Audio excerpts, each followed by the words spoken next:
Hey guys, Mike Bills. Welcome back to my backyard. Today we're going to be building another budget solar panel stand. So in a previous video, I showed you guys the solar pergola that we built over the porch. And for those of y'all who haven't seen the video on that, definitely go check that out. But here's what that looks like. And this works totally fine, but the problem is it's about winter time now and these things are getting shaded pretty badly by my house. So these aren't making a ton of power. It's really not ideal. The angle is all wrong. There's a lot of things wrong with this setup, but it does work, and especially in the summer, it's gonna create a ton of power. But because of the somewhat not great performance of my patio cover, I decided to go ahead and pick up 10 more of the Hyperion solar panels, the same exact set that we're running on the porch cover. I got these from Signature Solar, and they were a really good price. This is the go-to panel that I've been using now for a while.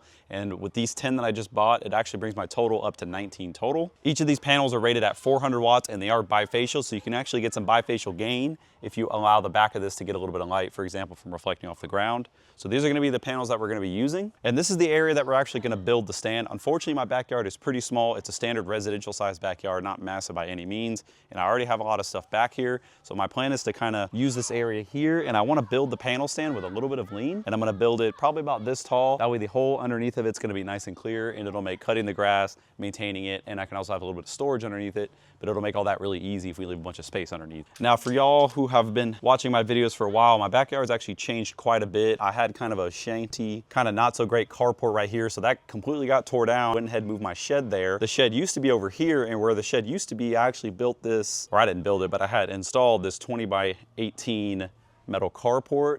And this was probably the best budget way to get a bunch of covered area. And my plan is also to put pavers on the bottom here. I don't want to do concrete in case I ever want to move this.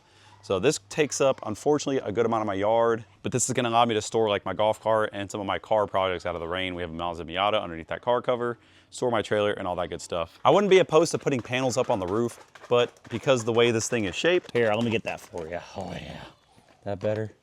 He just got surgery, so he has a little cone on his head. There's really no good place to put panels, unfortunately. I'm really just running out of space, so I really think building a nice array stand behind here, leaving tons of room between it and the ground, is gonna be my best bet, and that's gonna be the last array I'm gonna build back here.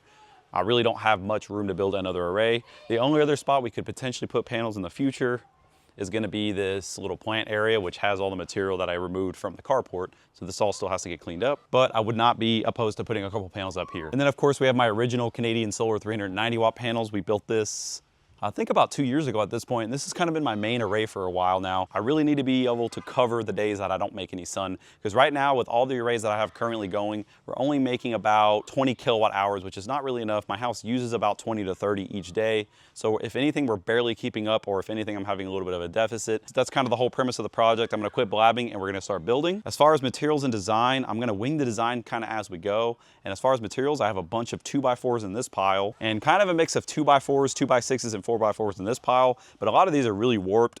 None of the wood's rotted. It has been slightly weathered. So I'm gonna try to use the straightest boards out of this pile and the best boards out of the other pile, and that's what we're gonna use to build our array. I'm gonna go ahead and get all this junk against the fence cleaned up, get us a nice clean work area, and we're gonna start building.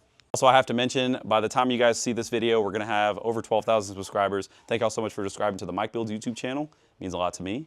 And I look forward to doing a lot more projects in the future and recording all of it for you guys at home. Now make sure you guys stick around to the end of this video, because after this thing's completely done and built, I'm gonna give you guys a full tour of all the panels, the batteries, the inverter, and everything. I'm gonna go over my whole 40-volt solar power system that powers my house. If you guys wanna see that in its entirety, make sure you guys check out and watch till the end of the video. I already got the main frame kind of stitched together. Leg, we're gonna do that. I don't know.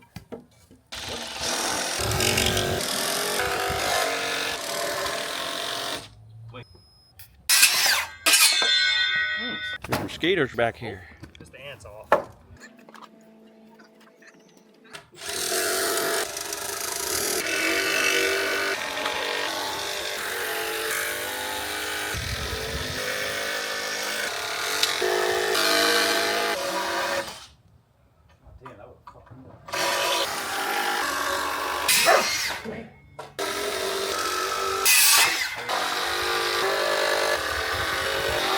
Everyone see that?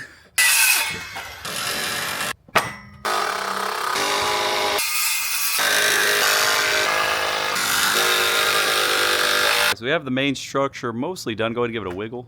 It's pretty stiff. But go the other direction, go side to side. I think we should add a little bit to the sides to stiffen that up with just a bit. Let's do it. On the bottom, you mean? Yeah. Let's do it. All right. go ahead.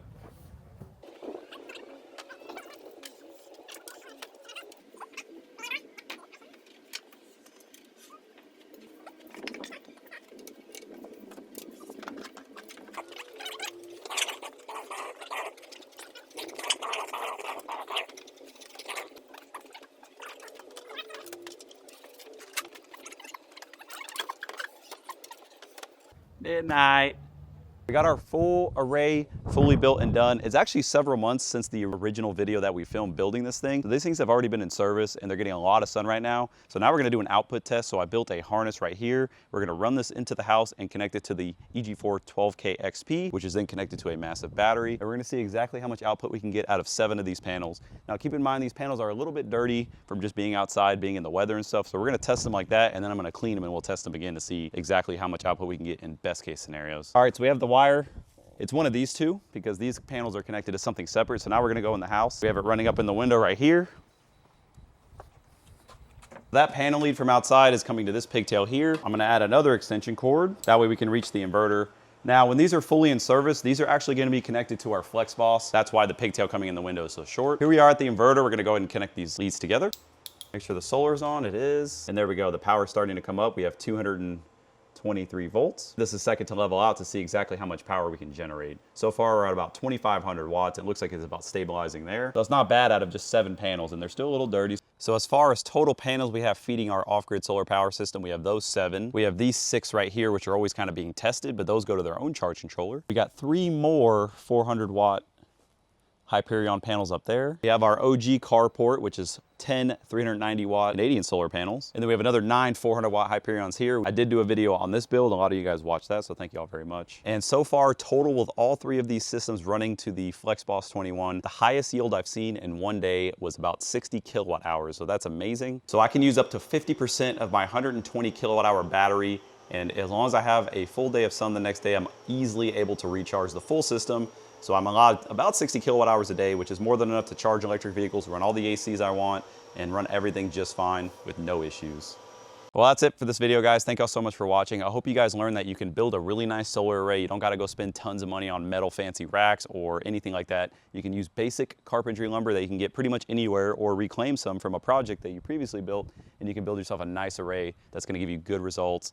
You're gonna make a ton of energy from the sun. We're gonna see how long this thing lasts, but I plan on using it for many years in the future. And if I make any upgrades or mods to it, I will absolutely show you guys in another video if we do anything. So thank y'all so much for watching. I will see y'all in the next video.